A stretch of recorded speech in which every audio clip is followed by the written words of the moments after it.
crack, everyone? Hope we're all keeping very well. So I'm just off University Road, which leads up to Queen's, and then Lower Crescent just here. I'm actually here to talk about very, very important building in Belfast history, and that's the Crescent Arts Centre behind me. They very kindly reached out and invited me down to talk about the history of the building and to talk about sort of the future. And I'm not exaggerating saying that this is one of the most important places in Belfast, social, arts and educational history. So I'm going to start by taking you all the way back to the 1870s, okay?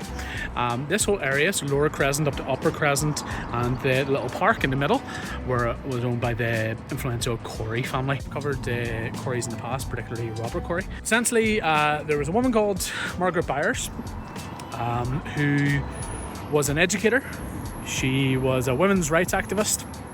She was also a missionary. She's a very religious woman, part of the Presbyterian Church, and she was also part of the temperance movement. And the temperance movement was basically a social movement that set out to essentially ban the consumption and sale of alcohol. So Margaret was a pioneer in women's education, and she wanted to set up an all-girls school in Belfast.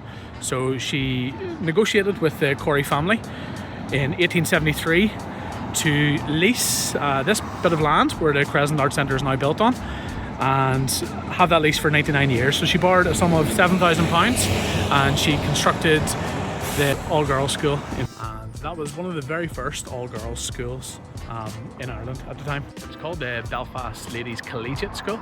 It was hugely successful, so much so that 14 years later, in 1887, Queen Victoria, the then reigning monarch, issued a royal command to rename the college to Victoria College. And that was in honour of the hard work and successes of Margaret Byers and her team of staff there. Margaret got the design team, the architects of Young and Mackenzie, very, very famous architects in Belfast, who also designed Robinson Cleaver building, Anderson Macaulay building, Scottish Provenant building, to name a few, to design this building.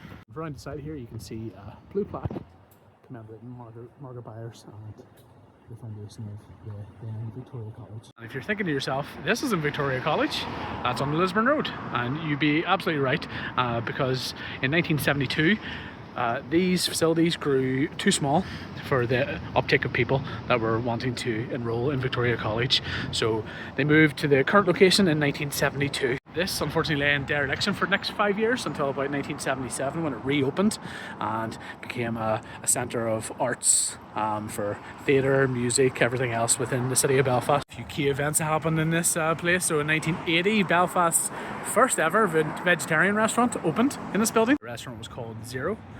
Later on, in 1992, it launched an open learning programme for the people of Belfast as well. The building was renovated in 2010, and in 2023 it celebrated its 150th anniversary. That's a bit of a brief history. If you know anything more about it, obviously put it in the comments. I'm actually going to go inside and chat to a few of the people inside and take a look around and see what's upcoming.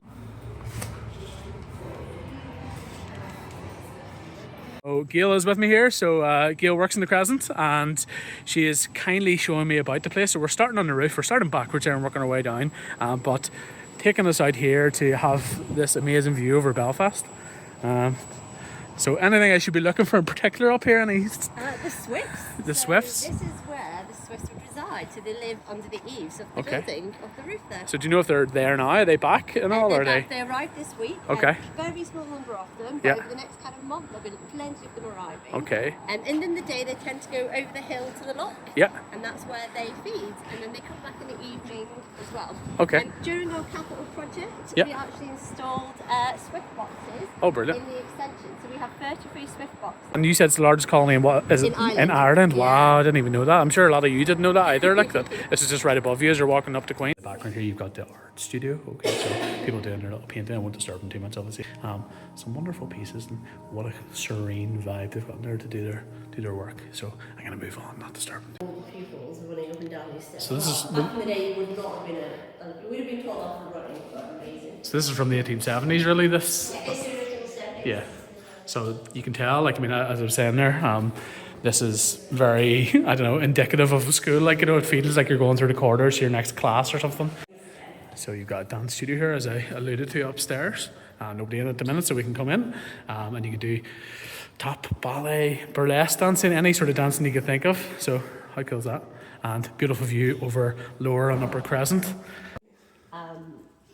Used to be a staircase, and that's why the windows are, see, they're lower down. Oh yeah. Ukulele, guitar, singing, rock band. That's where it would have been classrooms through the Helen Lewis studio. So this is the original wall, the outside, and then they expanded throughout the years out to this side too. We've got a lovely view of the stage here, okay, so you can get to see all your favourite artists perform right in front of you here. And the guys in the background, hey guys, how's it going? Hello. You're using the background, but you can be in the front now. So these are all the guys that make the magic happen with the lighting and the audio and everything else. This would have been the library when it was at school. So it's Margaret Byer's drawing room. So would she have stayed here then? Or so she. The front of that, even if it's the side of the building's quite plain and boring. Yeah. And the side's quite austere. Sure. The front's quite austere. This would have been a home. Okay. And then the side would have been the school entrance. Right. So. This is a painting by one of our tutors, Phil Gatt, and it's about the Swiss journey that moves on beat to the Crescent. That's beautiful. The colours are amazing, and people donate as well. Yeah, to the charity. Yeah. So. On our website you can donate. Okay, so make sure you support something like this because we don't have unlimited funding, and government only helps probably only a certain amount, if at all. So especially in the arts at the minute, like it's definitely struggling a lot. So if you can donate even a small amount now and again, to help places like this. And if you look up 1873. Oh wow, I didn't even notice that because I was looking at the blue plaque earlier, but there you go. When they did the renovation, the Swiss was so ingrained into everyone's minds, and the stonemason actually surprised everybody by putting the Swiss into the stonework. That's a lovely little surprise. So here. This is space. So we have the retractable seating bag that would come out, or we would do cabaret events where it's BYO. There's the guys again from the other angle. Hello. People really like it because it's a listening venue, and it's BYO, so you can come along, bring your own drink, and just sit and listen to someone. Cheap night out as well, considering how expensive pints are these days too. So that's us finished up in the Crescent, so make sure you get down here ASAP to go to one of their events, even just stop in the cafe and support them, buy some of their merchandise, things like that. But thank you very much for showing me around, appreciate it. So thank you very much for watching. If you enjoy videos like this, give it a like, comment underneath, especially with your experiences with the Crescent Arts Centre and the Victoria College before it, and make sure you subscribe / follow our page for more, as it genuinely really helps us out.